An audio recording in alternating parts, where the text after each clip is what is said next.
આજે આપણી વચ્ચે એક ભજનિક પણ આવ્યા છે. એક તો સાયાભાઈ છે જ, અને એક કપાયાના ભજનિક છે, કપાયા મનુભાઈ સોઢા. ગમે ત્યાં અમે હોઈએ, ગુરુ પૂર્ણિમાના ગમે તેમ કરીને આવે. એ ભુવા પણ છે, ભુવા નહીં મનુભાઈ, મનુબાપુ માતાજીના ભુવા એ છે, ભજનિક પણ છે, નિર્વ્યસની પણ છે. એ દારૂ પીતા હતા, બીડી પીતા હતા, બધું હતું, પણ પરમાત્માની કૃપા ઉતરી અને એમણે બધી વસ્તુનો ત્યાગ કર્યો. તો રામકૃષ્ણ પરમહંસને પૂછી રહ્યા છે, યુવાન કહે છે ગુરુની જરૂર નથી. સતીશ્રી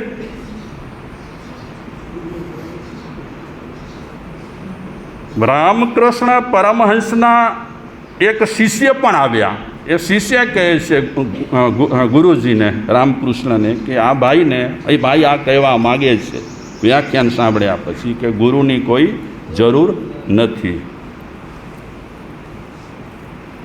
રામકૃષ્ણ પરમહંસ કહે એ એની રીતે સાચો છે, ખોટા કોઈ હોઈ જ ન શકે, સૌ સાચા.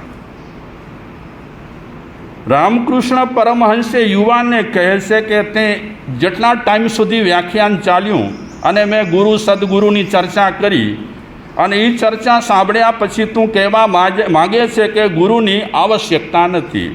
ચાલો, હું કબૂલીશ નહીં, પણ તે જે વિચાર્યું એના બાબતમાં હું તને કહું. તારે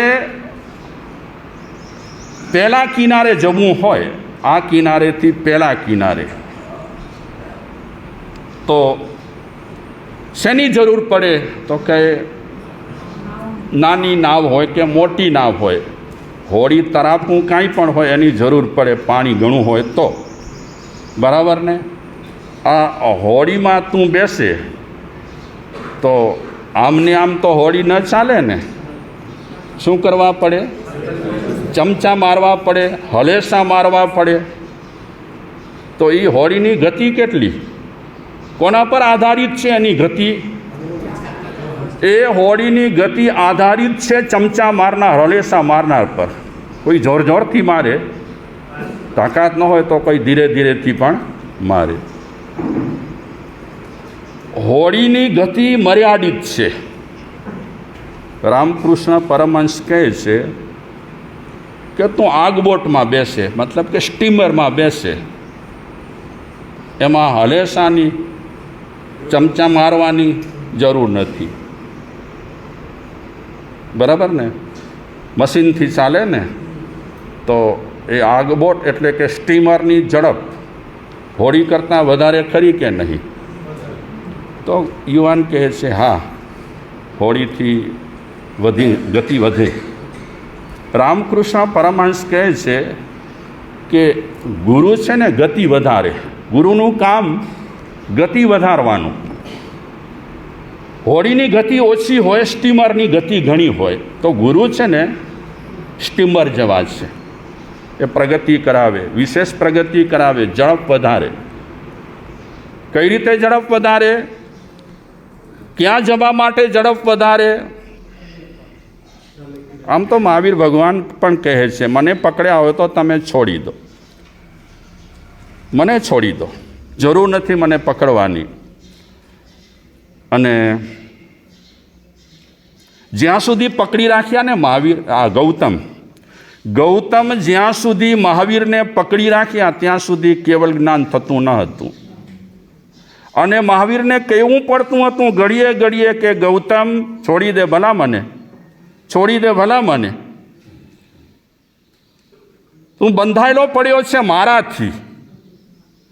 અને જે દિવસે ગૌતમે મહાવીરને છોડ્યા, એ કરાર કર્યો કે આ જગતમાં કોઈ કોઈનું નથી. જેવા મહાવીર છૂટ્યા કે ગૌતમ સ્વામીને કેવલ જ્ઞાન થયું. હું તમે આપણે બધાએ કેટલાને પકડીને બેઠા છીએ. તો રામકૃષ્ણ પરમહંસ કહે છે ગતિ વધારવી હોય તો ગુરુ છે ને ગતિ વધારે, સદગુરુ ગતિ વધારે, ખૂબ પ્રગતિ કરાવે. ગુરુનું કામ રૂંધી રાખવાનું નથી, રૂંધી રાખે એને ગુરુ ન કહેવાય. રૂંધી રાખે ગુરુ ન કહેવાય. મૂકે જ મન જ, મને જ માનજે, બીજાને ન માનતો.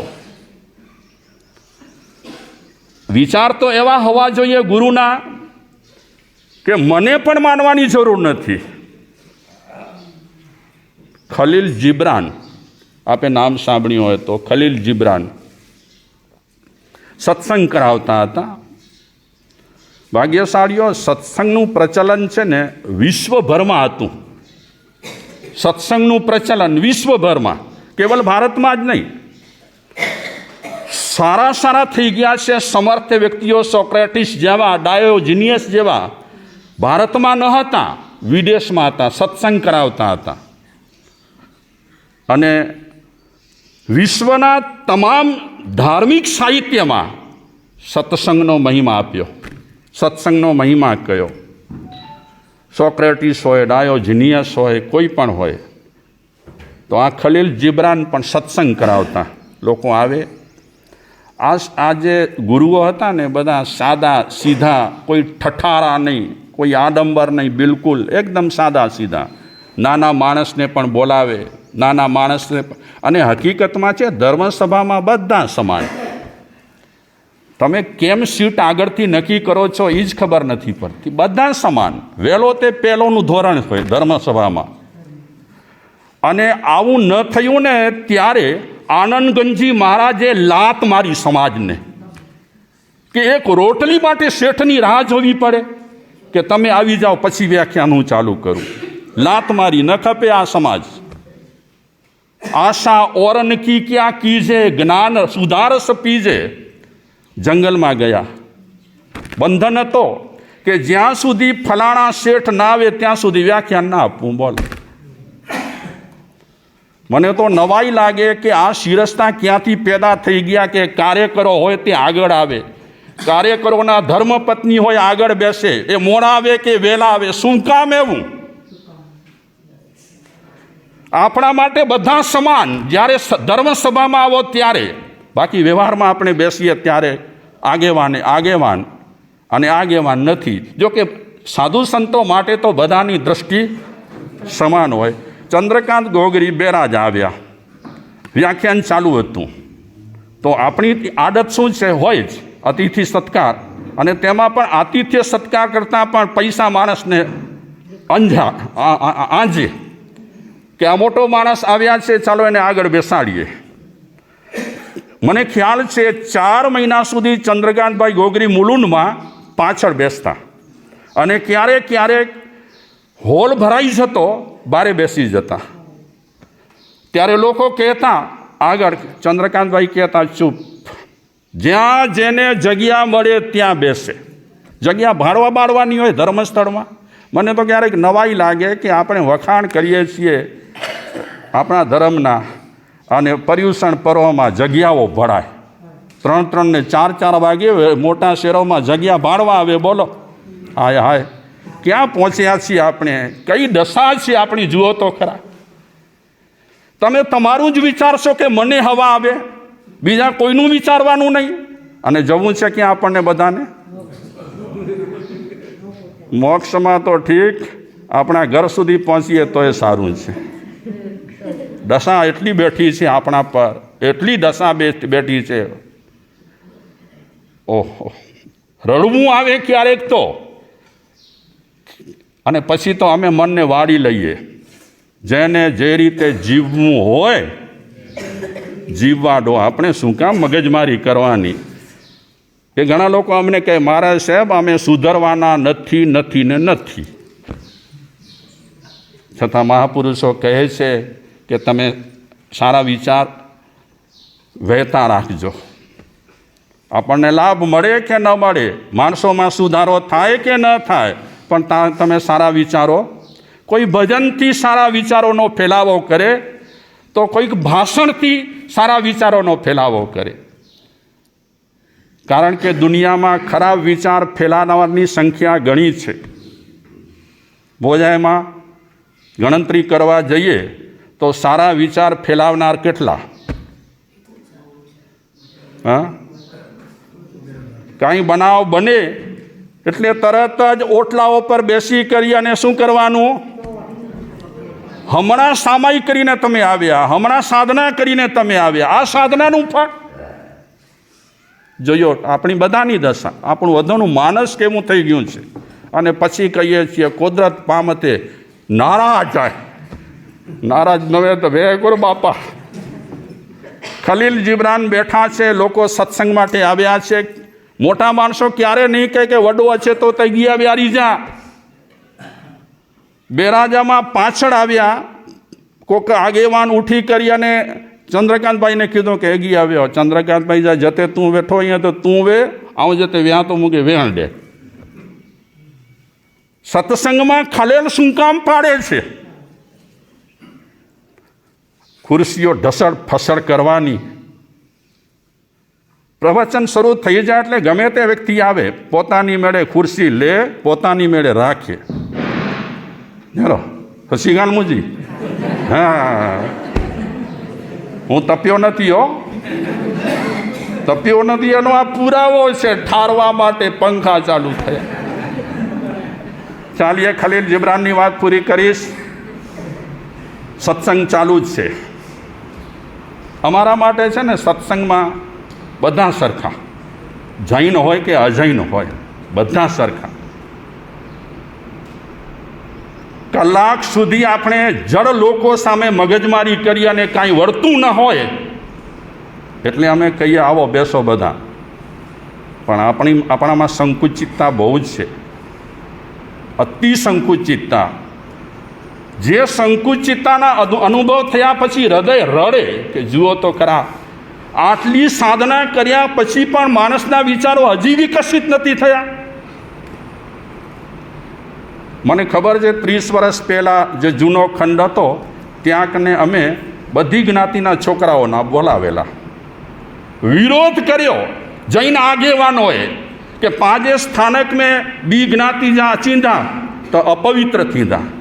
હું ઘણી વખત કહું વ્યાખ્યાનમાં, અગર કોઈ જ્ઞાતિના માણસ દેરાસરમાં જાય અને દેરાસર જો અપવિત્ર થઈ જતો હોય તો એ ભગવાન કેવા? ભગવાનનું કામ છે અપવિત્રને પવિત્ર કરવાનું. પણ ખબર નહીં આપણા મગજમાં કેવી કેવી વાતો ઘૂસેલી છે, ખબર નહીં. અગર ધર્મ સ્થળોમાં અન્ય વ્યક્તિઓ નહીં આવે, જેને કાંઈક જ્ઞાનની જરૂર છે, જેને કાંઈ સમજની જરૂર છે, જેને કાંઈ બોધની જરૂર છે, એવા વ્યક્તિઓને આપણે વેલકમ નહીં કરીએ તો આપણા પુણ્ય એટલા કાચા છે, નબળા પુણ્ય રહેલા છે. મેં કીધું એ ભાઈને કે સ્થાનકમાં કોઈ પણ વ્યક્તિ આવશે, સ્થાનક અપવિત્ર થઈ જશે એટલો તમારો સ્થાનક નબળો છે? હું તો કહું ઘણી વખત દારૂડિયા પહેલાં આવવા જોઈએ. દારૂડિયા ધર્મસ્થળમાં પહેલાં આવવા જોઈએ. કેમ?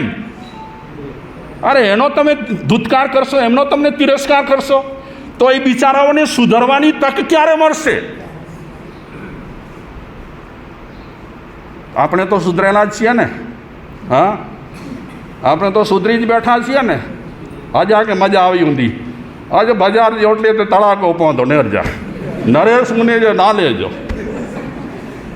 આજે તળાકો પહોંચો, આજે પાછી બજાર ઘરમાં ગરમ ઊંધી. કારણ કે વાણીએ કે જો કોઈ પોઈન્ટ ખપ્યા તો મળે મળી ગયા. બરાબર ને? ખલીલ જીબ્રાન પાસે એક માણસ આવ્યો. ખલીલ જીબ્રાન પાસે આવી કરી અને કહે છે, હું ગુંડો છું, હું પાપી છું, હું જુગારી છું, હું દુષ્ટ છું, હું ખરાબ છું, ગંદો છું, આવું બોલે છે. લોકો બેઠેલા છે.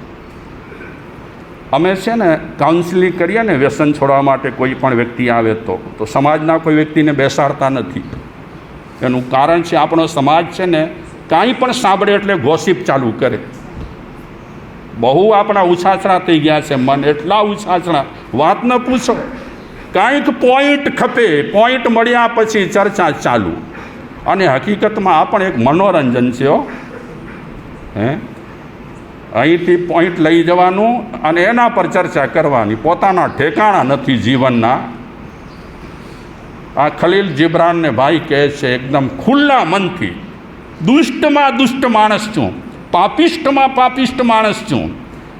એટલે ખલીલ જીબ્રાન એની જ્યારે વાણી બંધ થઈ ને, બોલવાનું બંધ થયું, એટલે કહે છે કે તું તો મારો અનુભવ કહે છે, તું તો મારો અનુભવ કહે છે.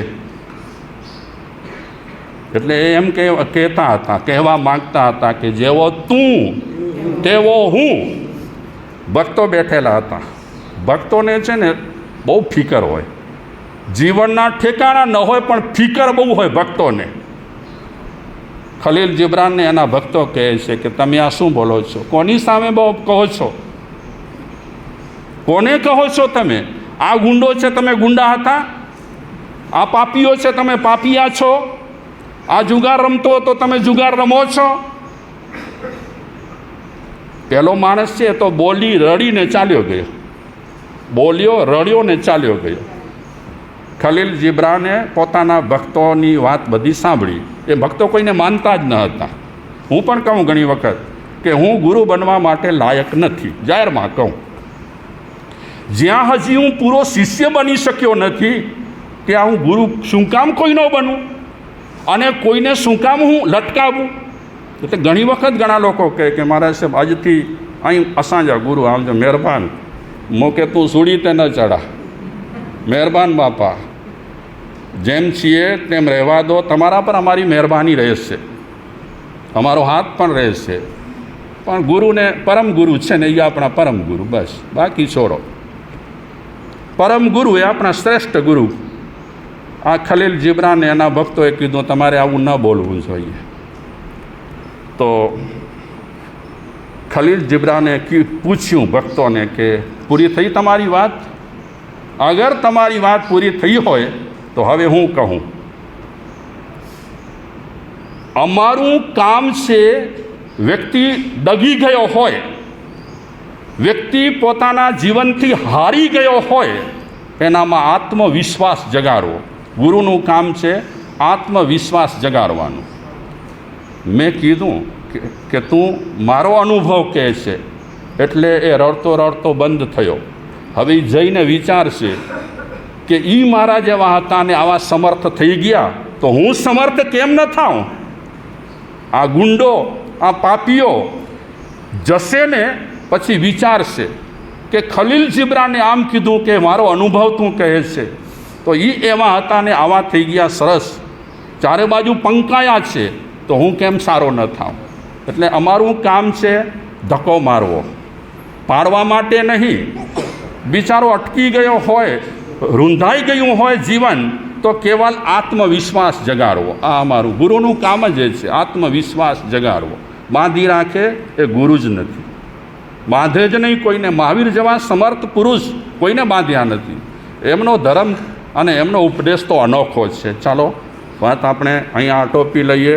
ગુરુ બ્રહ્મા, ગુરુ વિષ્ણુ, ગુરુદેવો મહેશ્વર, ગુરુ સાક્ષાત પરબ્રહ્મ, તસ્મૈ શ્રી ગુરુએ નમઃ. અજ્ઞાનતિમિરાંધાનામ જ્ઞાનાંજન શલાકયા ચક્ષુરુન્મીલિતમ એના તસ્મૈ શ્રી ગુરુવે નમઃ. તમે બધા અમારા ગુરુ. નમસ્કાર.